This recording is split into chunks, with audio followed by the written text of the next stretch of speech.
Greetings, everybody. Thank you so much for joining us today. I'm Mariana Garcia. I'm the Public Programs and Exhibits Manager at the Connecticut Democracy Center at Connecticut's Old State House, and I want to welcome you all to our second program for Civics Learning Week, Educate, Empower, Engage, a conversation on the lasting impact of civic education. Civic Learning Week is a national effort to prioritize civic education to strengthen our democracy. It brings together students, educators, policymakers, and leaders in the public and private sectors to highlight the movement for civic education in states and communities around the nation. Governor Ned Lamont has officially proclaimed this week Civic Learning Week in Connecticut, and Secretary of the State Stephanie Thomas has issued an official citation honoring all the people and groups in Connecticut who help elevate civic education throughout the state. The Connecticut Democracy Center is a proud partner of Civics Learning Week, and to celebrate, we are offering a variety of virtual and in-person civics programs, exhibits, and resources for all audiences from March 11th through the 16th, including this panel discussion here today. And for more information on everything we will be doing this week for Civics Education Week, please do check out our website. It's right here on screen right now, and you can see a schedule of all the upcoming programs and offerings we will be having, and also a bunch of online resources for educators and for students, and as well as a link to the National Civic Learning Week webpage. But today we are joined by some very special guests: Secretary of the State Stephanie Thomas, Connecticut Commissioner of Education Charlene Russell-Tucker, and Connecticut's first ever Kid Governor Elena Tipton. All right. So they will be sharing their civics journeys with us today, starting with their earliest moments of civic education. And throughout their stories, we'll explore the importance of civics learning, youth participation in our communities, developing leadership skills, and how all of that can empower us to build a future where any voice can make a difference. And this is Civics Learning Week, but it's also Women's History Month, right? So I'm very excited to have such awesome women with us today to tell us their stories. So thank you all for joining us today. We're going to have a very good discussion here. And anybody who has any questions throughout the program, please do make sure to post them in the chat, and we will hopefully have time to take a look at them at the very end of our conversation. So ladies, are you ready? Okay, so we have a couple of questions for you. I would like to start one directed to Secretary Thomas and Commissioner Russell-Tucker. What is your job, and what is it you do? What does your job entail in the state government? The commissioner would like to begin. All right, I will get started first. I was going to have my secretary begin, but Mariana, thank you so much. And it's just awesome to be here with you, with Secretary Thomas, with Elena, our first Kid Governor. It is just awesome to join. And for those of you watching, and this being a week to celebrate civics, I am so pleased to be here with you. And so to specifically answer your question, I serve as the Commissioner of Education for the state of Connecticut. I was appointed by our governor, Ned Lamont, in 2021. And so what does the Commissioner of Education do? In short, lead Connecticut's public education system, as well as serve as the Chief Administrative Officer for our Department of Education in accordance with policies established by our State Board of Education.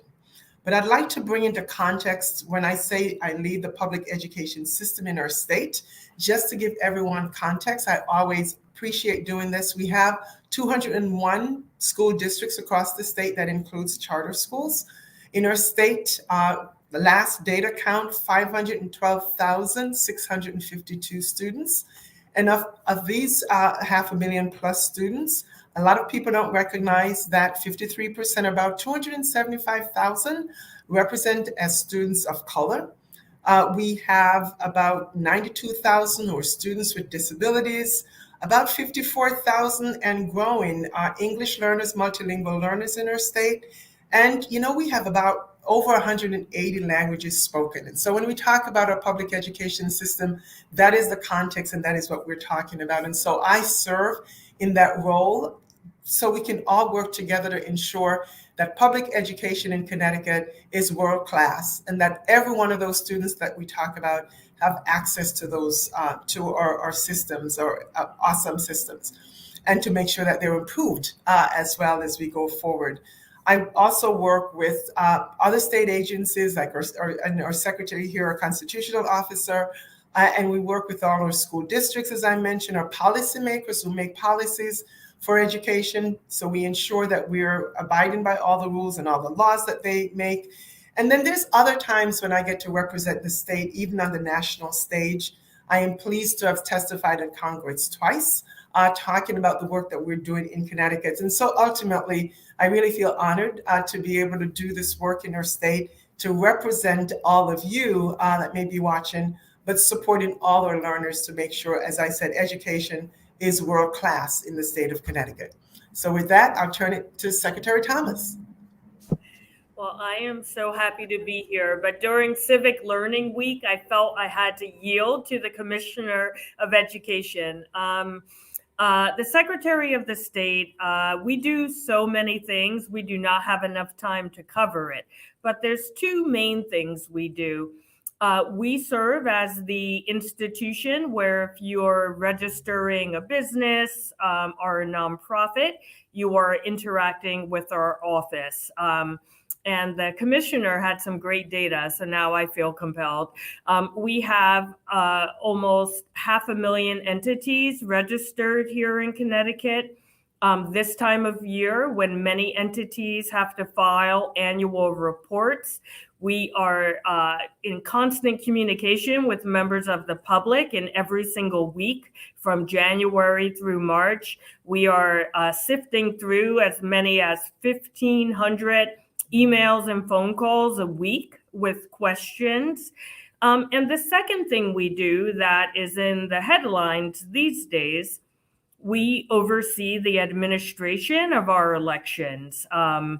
And we work directly with the registrars of voters and town clerks in every town to make sure our elections are safe, secure, following state and federal law. We work with over 500 people who are two registrars in every town and a town clerk in every town. We also answer questions posed by the public. We also work with the legislative branch in making recommendations around how to make our election process safer and more secure, clear up any inconsistencies in the law. And then, of course, we work with many agencies who are empowered to serve as voter registration agencies, making sure that they have all the tools and information that they need for anyone who walks through their doors and would like to register to vote. And I will stop there, but we also are the repository of many documents for the state. Thank you so much, Secretary and Commissioner as well. And Elena, now turning to you. Elena, you are a very first elected Kid Governor here in Connecticut. And Kid Governor is a program geared toward fifth graders where they elect their very own Kid Governor.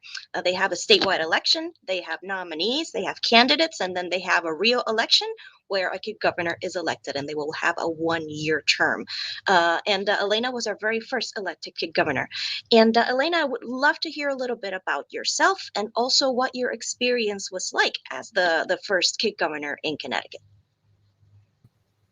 Hi, everybody. I'm Elena. I was Connecticut's very first Kid Governor, as was mentioned before, and I was elected in 2015, and my term was 1 year throughout 2016. My campaign was for kindness. So the Kid Governor program has it structured super nicely. So you make 3 points, you run a platform, you get voted by the fifth graders across the state.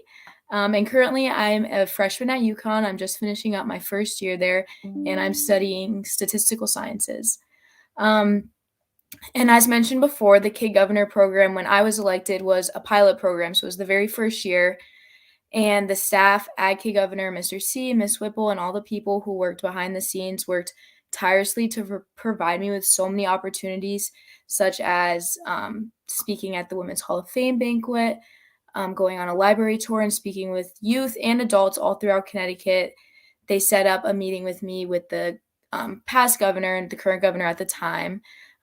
Governor Malloy. They also, provided me with so many more opportunities to speak. I got to meet the National Teacher of the Year, Johanna Hayes, which was an amazing experience for me. And aside from all of the, media stuff and all the things that people saw on the outside, they also just provided me a space to express my voice and to have a voice as youth in Connecticut. I think often, not even just in Connecticut, throughout the world, I think often our voices can be quieted. Like, you don't have enough experience to be speaking your opinion. Your opinion is invalid, but the staff at the Kid Governor program and through my term really pushed for me to speak everything that I believed in and to fight for what I believed in, and showed me that I can have a leadership role no matter my age, no matter where I come from, and that what I'm saying is valid. So yeah, that was my experience as Kid Governor. Thank you so much, Elena. Well, clearly, all of you are seasoned pros at civics engagement, and I would just like to hear from each of you. This is directed to all three of you. What comes to your mind when you hear the word civics? Would you like to go in the same order that we did before? I'll mix it up. I'll jump. All right. I spend a lot of time talking about civics. For me, it's more about, most people think voting, and I always say that's the beginning, not the end. So for me, when I hear civics, I think about how it relates to an individual's role in their community and also in government. It's a way of knowing that I, as an individual, have agency, that I have a role in the world around me in terms of community and government. I'll stop there, but just finding my place in the broader infrastructure of society. And I'll add to that, and also bring in what Elena said earlier about voice and agency, and knowing that what you do matter. And that really is important. And as the secretary said, it really is about finding your place and your space, and recognizing that there is power in a voice. Yes, it may start with one voice, may not end there. And so being able to recognize that matters, and being empowered to be able to do that. So some of what Elena said really resonated about being able to have a voice in the things that you do. And so many, we'll talk about it further, but in so many times, folks don't recognize that you can and indeed make a difference and just get the courage to speak.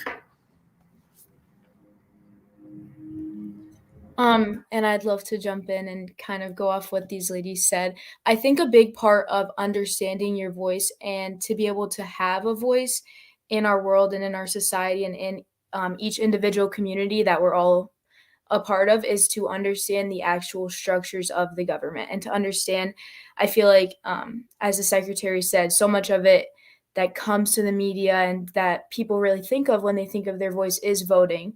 But to understand that, there's little steps that you can take where your voice will be more efficient and can go further than just going to the people who you see the most. So yeah, that's what I really think of when I hear civics. Wonderful. And I think we would all agree here that one of the most important things in feeling this way and understanding civics in this way is our education and our civics education that we receive in schools, in our communities, in our homes. And I would just like for all of you to share with us what your earliest memory of civics education or civics engagement was. What was that moment, or that maybe that class, or that experience that led you to see civics the way you do, and pretty much put you in the path that got you to where you are today? So I'll start there with that. And you know how you get drawn to certain things at certain points. Very, very early on, for me, I just got drawn to my teachers. And it didn't matter what grade, but drawn to teachers and to teaching. And so, yes, I was the one who would go home and reteach whatever I learned to whomever would listen.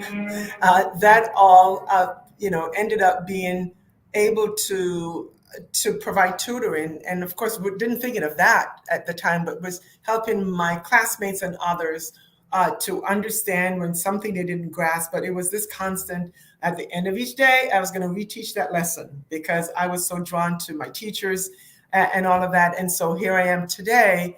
However, it goes back to the concept of being drawn into and not being intimidated by your voice, and every little thing matters. And so, again, going back to what can you do to help to make a difference, starting very closely in community was really important. But for me, it was, certainly didn't think about it as civics, but it was a matter of helping others. And in this case, it was in the education space, trying to help my classmates. But as I said, if you stood up long enough, you were going to hear the day's lesson we taught. I can go next. My earliest memory of civics might be like the obvious answer, but when I was running for Kid Governor and I first heard about the program, like up until then, you could ask me what the 3 branches of the government were, and I probably would have been like, not too sure. It wasn't really taught civics when I was growing up in like K through 4th grade, but once I got to 5th grade and once I became a part of that program, even before I was elected, but when I was running for Kid Governor and when I was learning about all of the different structures, that is, the first memory that I have of civic education. I thought my answer might be different, which is why I wanted my co-panelists to go first. I certainly always believed in community and helping people prior to getting in government. I worked for the nonprofit sector for several decades. So that was in my DNA, but I never thought of that as civics. So my first, what I considered civics lesson, if you will, was in school, social studies, learning about, Constitution, Bill of Rights, Declaration of Independence, like all of these history-based civic lessons. And I think it had the unintended effect that I, as a young person, felt that was so far removed from my everyday life, my experiences up to that point, where I did not feel that many bodies represented my family or me. So I was sort of like hands-off civics because of that experience. And I was, which is why I think it's so important, like programs like Kid Governor that take a broader approach, or like the curriculum suggestions through the State Department of Education that really center civics in the community. It's so important because it is a much broader topic. And I think if I could go back and talk to my young self, I would have said, okay, these lessons are only part of it, but there's so much more, which is why I'm happy we have Civic Learning Week and we're doing this program. Thank you so much, all of you. And Secretary, speaking of that, so much more that you allude to, that these experiences, these moments that informed you in your youth, what impact do you think that had in the rest of your lives? Like, did it lead to other experiences? And what do you think that moment led to after? I mean, honestly, I was pretty jaded until a very late age.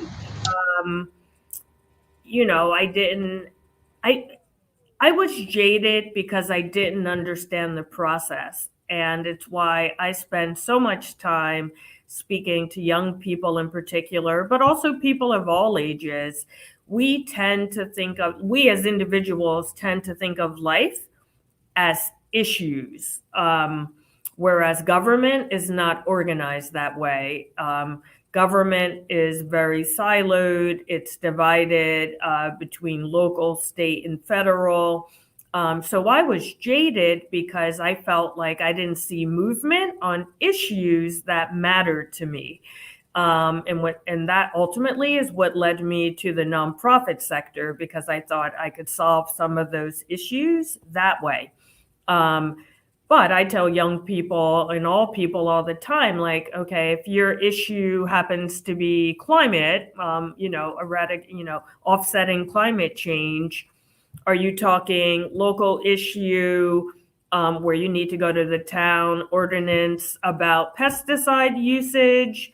Is it state issue where you want the transportation committee to change all state-owned vehicles to electric vehicles?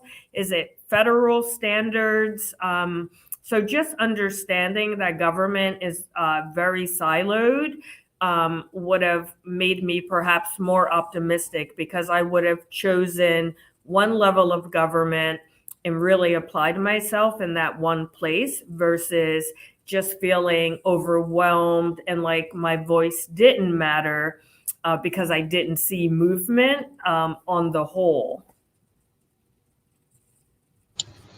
Yeah, that's a wonderful way to say it. Like, it helps it not seem so overwhelming, as you said, and more approachable if you look at it like an issue space. Like, it helps you engage with government and civics if you approach it that way, I think.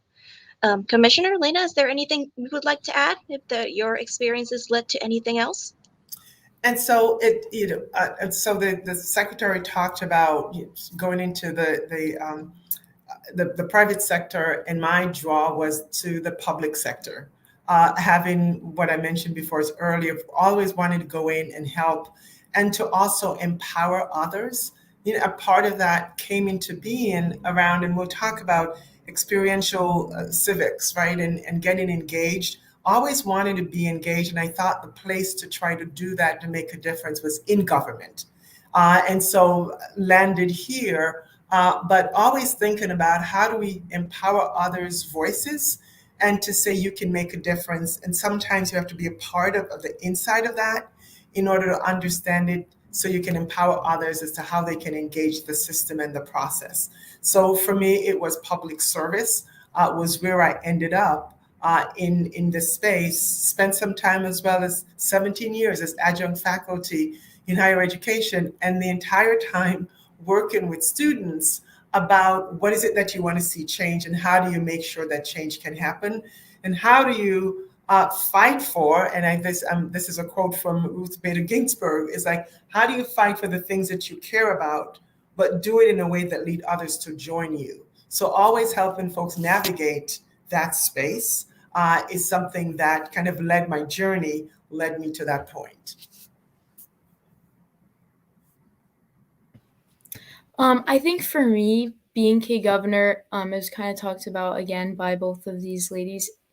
Although, I did have a little bit of a bigger role as a youth, it taught me to listen, and a really big part of fighting for what you believe in and making change happen is to listen to the people that you're fighting for, and to the people who might, have a difference in opinion as you, but to not let that silence your voice. So that's kind of the impact that it had on me. So, Mariana, I don't want to mix things up a bit, but I feel like I need to connect to something that Elena said, because talking about your younger self and all of that, what she just said is so key, and I'd like to think that adults can learn from that as well. And I often think about, seek first to understand, and then to be understood, and that truly is practicing effective listening. Right, so we can hear and understand where we are at, because that to me is then, even though there may be differences of opinion, but we can find common ground if we become really, really good listening to each other, so that we can have better conversations and dialogue and working together. So I wanted to just connect to that. I'm sure the secretary may need to add to that as well, but coming from you, stating that really is important, and a lesson in civics that we can all talk about.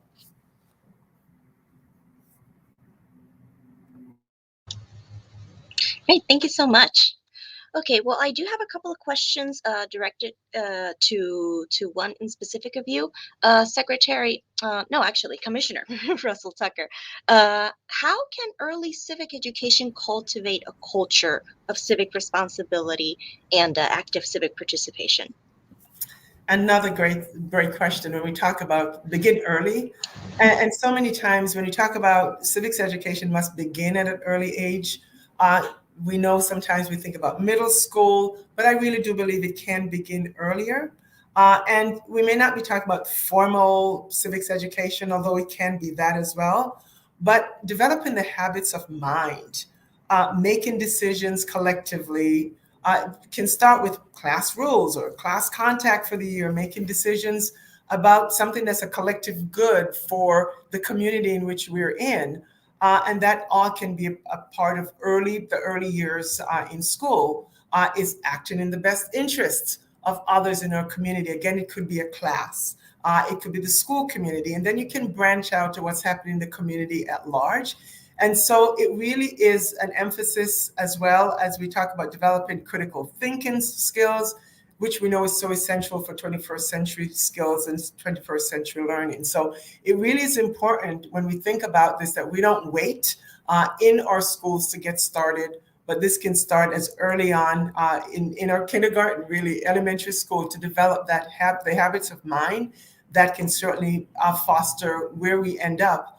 Look at Elena and what she's done, right? The earlier you start, the better. Well said. Thank you so much. And now, Secretary Thomas, one question for you.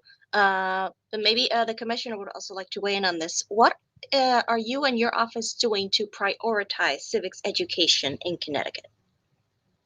It's a good question. I do like to always point out, I feel like a broken record and I feel badly saying it, but I think it's important for people to understand that our office does not actually have funding dedicated to civic education or public education and public outreach.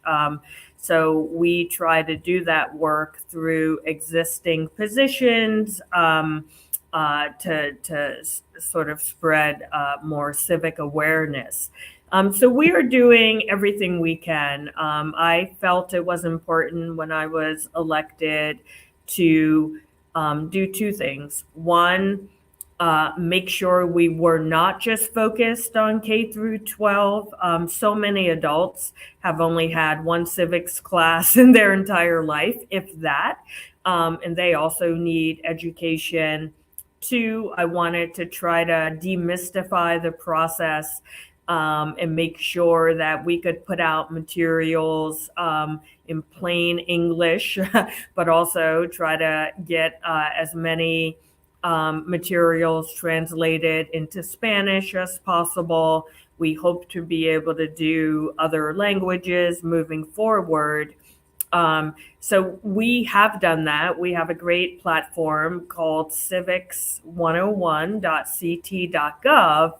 And by April 1st, we are putting out something we call internally the power of civics, because there is great power in being civically engaged. So people always ask me, what else can we do, like other than voting? So we sat around the office, we brainstormed, I think it's like 40 different things, whether you have 5 minutes, 5 hours, 5 years, whether you're 8 years old or 80 years old, a bunch of things that every single person can do to be more civically engaged. And we're writing great detail about each.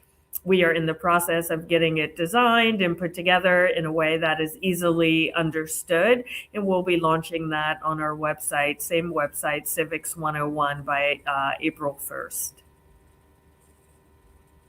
And, I'll jump into that, and so appreciate hearing that, Secretary, because you've said something which is so important, that we have adults, right? We're focused on K-12 or K-12 education system when I talk about that, but you're so right. I know I engage in conversations with adults sometimes who don't even quite understand how all this works. So I so appreciate that you're doing that as well. A lot of things happening, as you can well imagine, at the department, recognizing the value and importance of civics education. We've work together with the Democracy Center, of course, with the secretary here in our Red, White, and Blue Schools program, which is so important that we do every year as well. And we have a state board of education. I mentioned that earlier. They have a 5-year strategic plan. And right embedded in our plan is to ensure all Connecticut learners acquire the skills and knowledge they will need to succeed in college, career, and civic life. And so we have some plans that's a part of that to ensure that we're doing that, including creating opportunities for students to explore multiple career pathways in their education journey. We also just approved our state board and we released our social studies standards that include civic education at every grade level, K through 12. And we have a social studies curriculum that will also be released shortly as well for K-8. So that is really important. But I'm excited to share, I know we have Elena here, first year at UConn, but I'm so excited that we did an initiative here in Connecticut, first of its kind in the nation, that we called Voice for Change, which was giving our high schoolers the opportunity to submit proposals as to how we were spending some of our federal relief funds, how they would invest it to reimagine Connecticut schools, and they could have gotten up to $20,000 each for a project. And it was really awesome. We had over 200 proposals across the state. The students did 2 weeks of campaigning that they did. We had a day of the vote there were campaign rules. There were things they could or couldn't do when they were campaigning for their projects to have it voted on. And we were really so excited. The governor, the lieutenant governor, we went out to districts, saw the students. They were really, really excited. The project involved over nearly 50,000 students lifting up their voice and really working on projects to assist sometimes the external community, their peers in school, in the school community, and really excited to see those come to life. This year, we've been going last year and seeing the projects that are coming to life out of that. So Voice for Change was one of those that we talk about. It's got national attention, but it's giving our students voice and agency and also giving them the resources that they needed to bring those projects to life. So I'll pause there, but those are the things that we're really excited about where our students had a voice for change, along with everything else that we're doing in this space, but really excited to share that with you. Thank you so much, Commissioner. And Elena, I have a question for you, and it's a big question because you might be giving some advice to the commissioner and the secretary now, but what is it that can motivate young people to stay active in their communities and be civically engaged?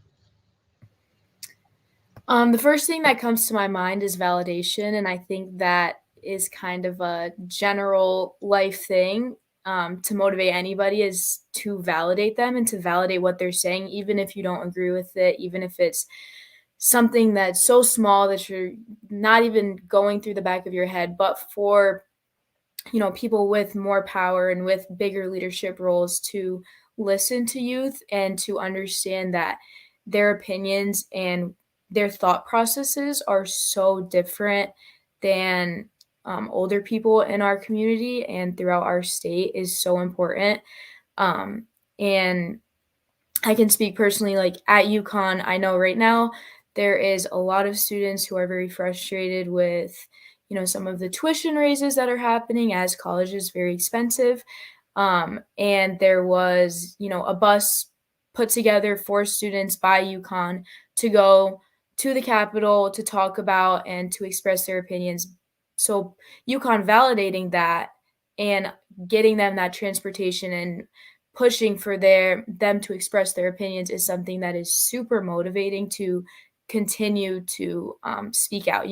Obviously in world and in life, there's 1,000 no's before you get one yes. And I'm sure both of you guys can attest to that, especially within your jobs and within your roles. But whether or not you may agree with what youth are saying and what young adults are saying, but to really sit back and say, I hear you, I'm listening to you, your opinion matters, what you're saying is important and it's valid, and let me work with you is super motivating to just continue to fight for what we believe in. Very well said, Elena. Thank you so much. Okay, so here's a question for all three of you. How does experiential civics education prepare young people to become and remain civically engaged? I can start off. I think for me, getting that experience creates one of the most important things for, general success is connections. And in order to get your voice heard, in order to make change, you need to have connections.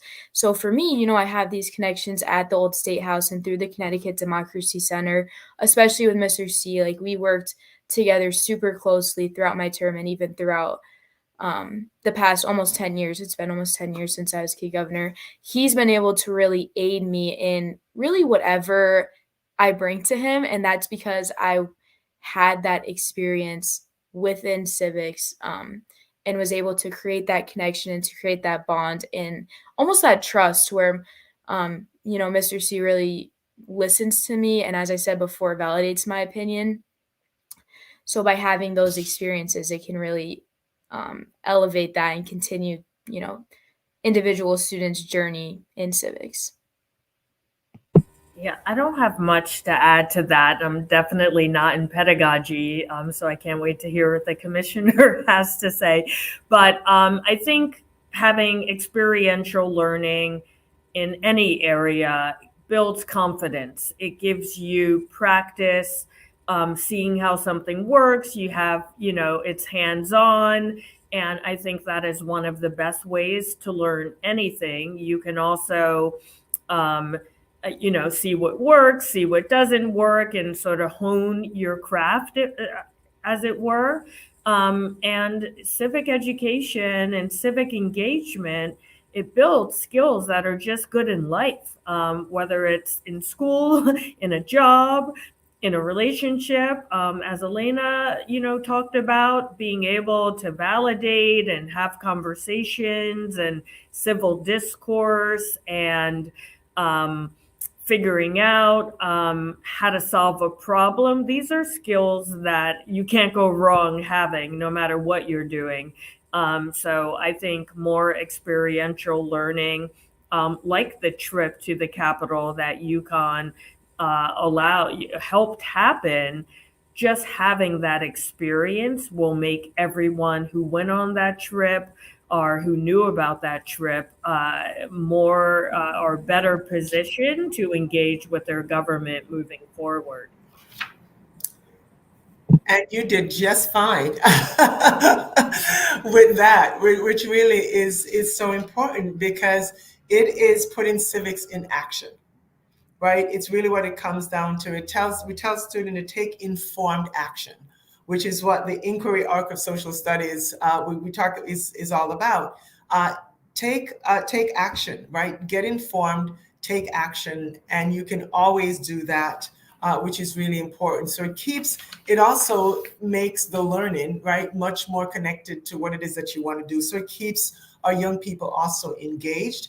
Elena's a great example as Kid Governor being exposed to civics participation. And that's what we're really seeing and asking students to do. Students across the state, young people remaining engaged. We see that through the Lieutenant Governor. She has a computing challenge, having students to develop how to solve real life problems in this challenge. And we see them doing awesome things. The same thing I mentioned for Voice for Change, where it's right, you voted, you do all of that, but you're also making a difference and becoming difference makers and leaders, even at this stage, really carries you to the next stage of your life. So that really is what we're talking about. And the secretary said, you have that for life, right? And a civically engaged adult, right, starts there. And for everything that we're looking to accomplish in our society, that really is what we're all about. But it really gets started there, getting those experiences, being able to make a difference, putting civics in action is really important. Thank you so much. All right, and throughout all of our conversation, we've been talking about the importance of early civic education, how we can get the youth to be more civically engaged, what the state is doing to get students more civically engaged, but what are the benefits of having young people involved in their community and in civics? I would. I was going to say stronger communities, right? At the end of the day, that's really what we're talking about. It's so many times, it's waiting for others to come in to fix issues, and that's also a part of what happens. But how can you assess what is happening around you and to become a part of that change? And that really is important in getting, just becoming involved in the community and finding ways to do that. But I interrupted the secretary. Quite all right. Well said. I just wanted to touch on something we haven't talked about yet. And I think you're never too young to learn the difference between politics and governance. And I think the concepts have gotten so conflated in sort of the national narrative at this point.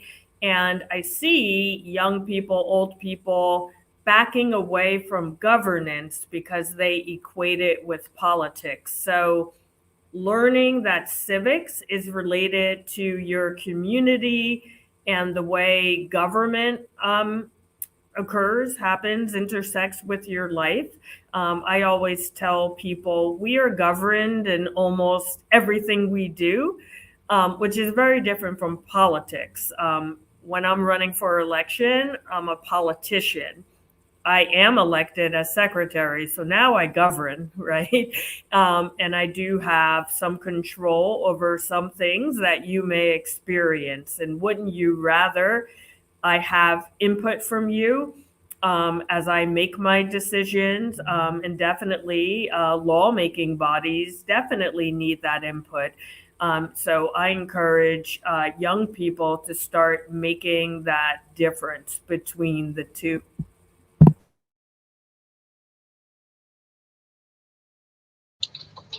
Is there anything you would like to add, Elena? Yeah, sure. I'd love to add in. I think another big benefit of young people and young adults and children, youth being involved in their communities is it allows them to understand other communities better. So speaking from experience, I grew up in East Hartford, where the demographics are predominantly Black and Hispanic students. And being involved within my East Hartford community allowed me to better understand, especially throughout high school. I went to high school. I graduated last year, but in 2020, when there was, a lot of things happening that I'm sure all of us in this meet know about, but being involved in my East Hartford community allowed me to listen and better understand what my Black and Hispanic peers were going through at that time in order to understand my role in society and understand how I can use my privilege, as a white woman, as a white, student who has, who grew up in East Hartford to better, not necessarily advocate, but to help, aid their opinions, as I said before, and to step back and to listen. Thank you so much. Yes, and I would add to that, the best way to prepare a future for the youth is to have the youth involved in the conversations that are building that future, right? So I think that's one of the most important things as well, to have the youth involved in those conversations. But Secretary Thomas, as you well explained earlier in the program, one of your jobs is to coordinate elections, keep track of all the voters in Connecticut, and could you share with us to what degree the Connecticut residents that are young, below 30, are how well are they engaged in elections and civics, and can it be improved? And how can we improve it? I'm sorry. It's hard to know, and I apologize. I did not realize that data was made, so I didn't pull it. But I don't need to pull it to know that it's not great, because in municipal elections in general, across all ages, we only see on average 32% turnout. So every other year. average 32%. There are many towns where it's under 12%, under 10% turnout. In state elections and some federal, we only see about 53% turnout. But in presidential elections, we see closer to 80%. And that is abysmal, right?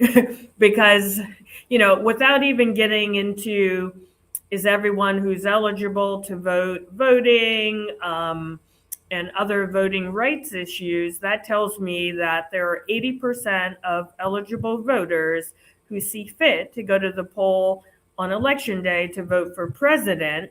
But those same people who are already registered, who obviously think voting's important enough to show up for, choose not to show up for all the other elections. And anecdotally, I will say that those numbers are probably slightly lower for young people.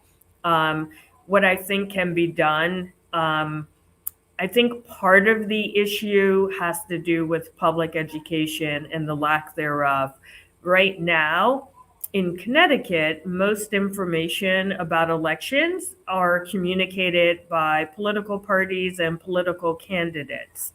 And that's fine, but depending on what town you live in and how competitive the election is, what that means is if you're an unaffiliated voter, for example, or an occasional voter of the Democratic or Republican parties, the candidates may not need to communicate with you. If they have enough votes to win without your vote, why would they send a mailer? Local elections are not putting up ads on television by and large. So I think the lack of engagement often just comes down to it's not on people's radar all the time, or they don't feel like they have enough information about the candidates. I think turnout is often higher in presidential years because you literally can't escape conversation, ads, it's in the headlines, in the media, etc. Like for over a year. So everyone knows who's running, everyone has an opinion by that point. So I think if we just infused more funding into public education, we would see a boost in turnout right away. I don't know how much, but I think some. I would love to jump in on this question if we have time for it. I also think that a lot of people under 30 are not engaged in voting in elections, and I can speak for myself. My first year at UConn, it's about 45-minute drive from campus on election day. We don't have the day off. So we are expected to go to our classes. Many students, are out of state. There's not a lot of general knowledge, and as Secretary Thomas said, education around how to get an absentee ballot, how to still vote, even if you're not able to make it to the polls, on election day. And graduating high school, many students leave 18, the legal age to vote.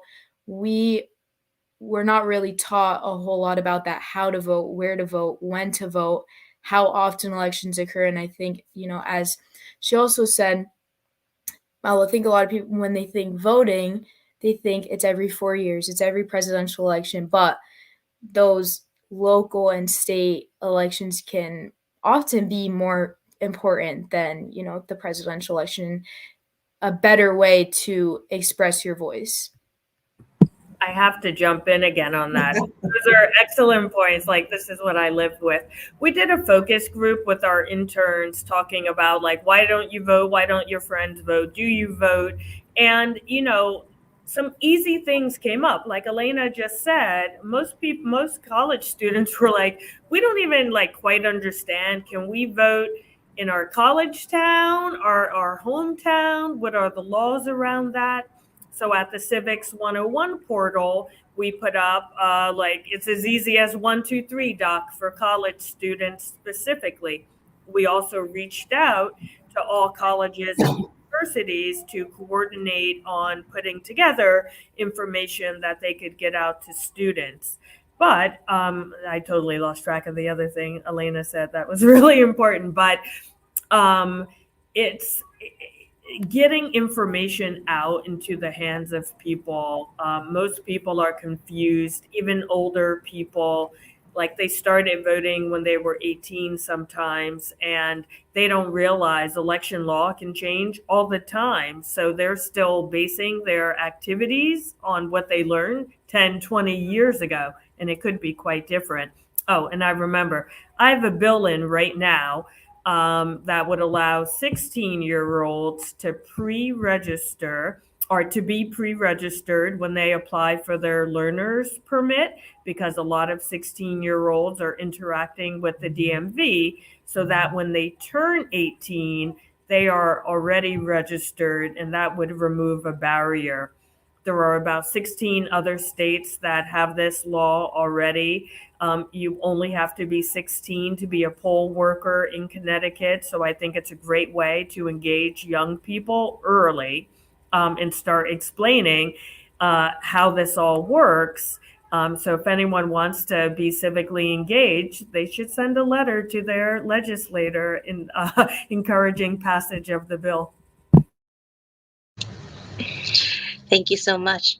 And people should know that 17-year-olds can also register to vote as long as they turn 18 before the following election cycle. But yeah, as Elena very well said, local elections can and often do have an even bigger impact on our daily lives as citizens. So that is why it's so important that we and I have to say, I'm sorry, I'm now. That's okay. You've gotten into my wheelhouse. But most people don't realize that these municipal elections, like last November, there were about 20 towns where the election was decided by fewer than 20 people, and a handful where just one vote made the difference. So not trying to take on your job, Secretary, but I was going to add that one person matters, because sometimes I've heard even adults, a lot of adults, but I'm just one person, and that won't make a difference.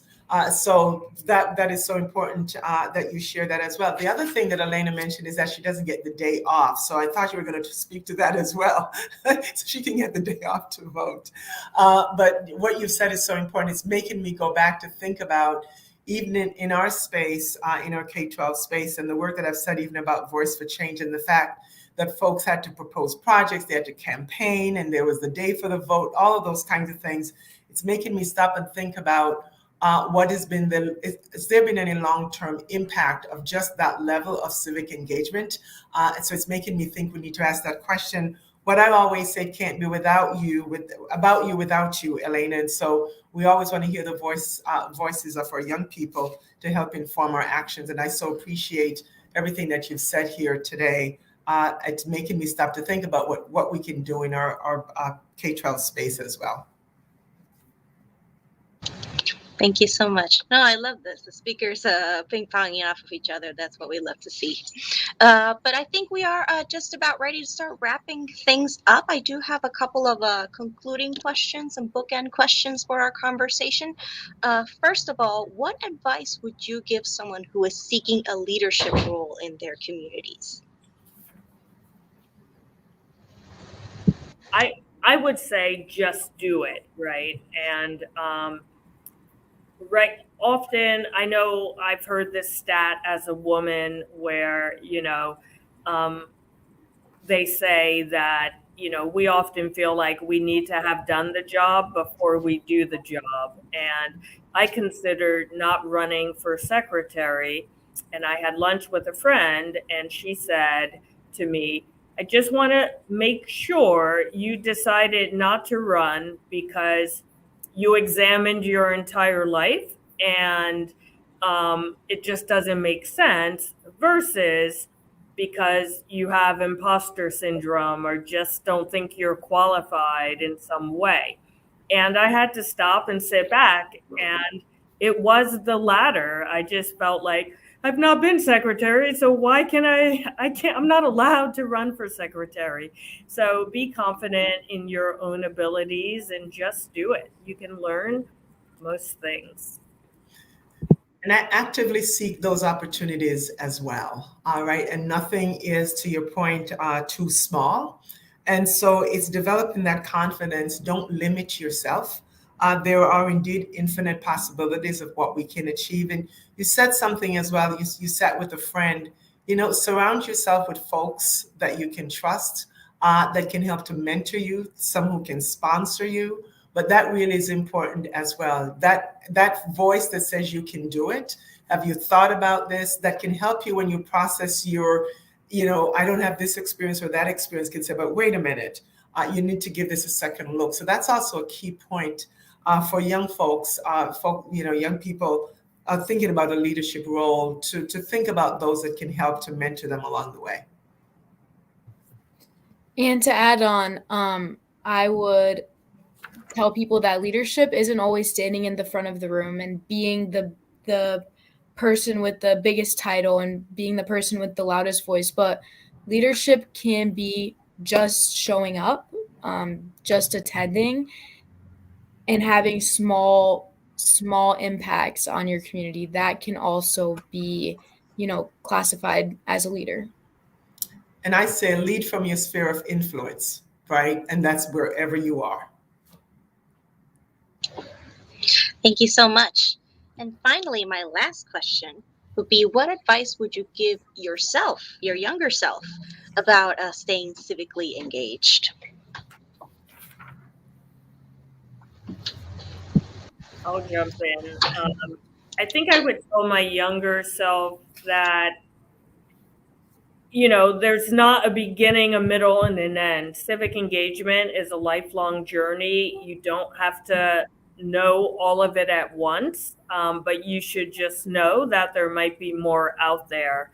I have served in local government. I have served in our General Assembly and state government. And I still have a lot of questions about how our federal government is organized. So I have to recognize there's still more I can learn. And treating it like a lifelong journey makes it bite-sized. And it also just gives you the confidence so that when something happens, you already have the knowledge to make your voice heard or to try to have an impact on an issue you care about. If you're trying to learn, once you hear about something, it's probably too late. And talking to my younger self would be, nothing that you're experiencing or that you're doing will be wasted. Nothing will be wasted. They all work together. So don't say, this thing over here, I'm not going to do it because I don't see the connection. It all matters. And it will all be a part of who you are in moving forward. I would tell my younger self, even though I'm still pretty young, I would tell myself not to be discouraged by people with big egos.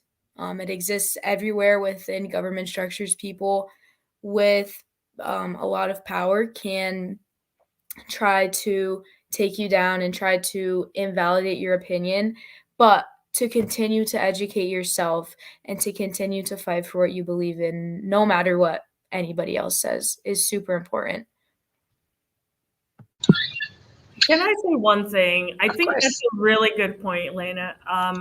And I remind people all the time, like, it doesn't matter what age you are. Like, in that classroom in the 4th grade, there was the person who paid attention to the teacher. There was the person who thought they were the star of the show.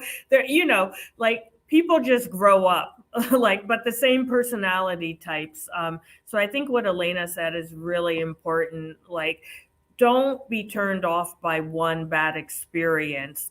People who are elected are not a monolith. They are not all the same. So if you run across one person who doesn't value your opinion, seek out someone else.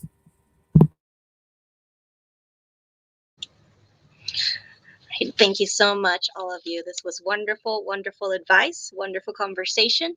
And I think we we're running out of time, unfortunately. So thank you, all of you, so much for joining us today, and also thank you everybody watching for taking your time off your day to watch these wonderful women share their stories. But it's still Civic Learning Week. We're still halfway through the week, right? And here at the Connecticut Democracy Center, we have a couple of other offerings that I would like to share with everybody.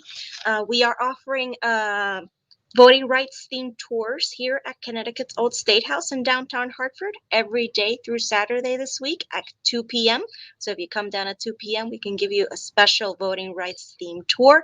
And you will also get a chance to see our panel exhibit, The Constitutional History of the Constitution State, which is all about the history of the Constitution of Connecticut, of course. And we are also rebroadcasting some of our more popular civic learning and participation focused programming on our YouTube page and on Facebook. And we also have a small video series called What is Civics, where Connecticut students, teachers, and civics experts and government officials answer the question about the importance of civic learning. And you can also see this on our YouTube page. And please also do check out our website for more information of all things civics this week.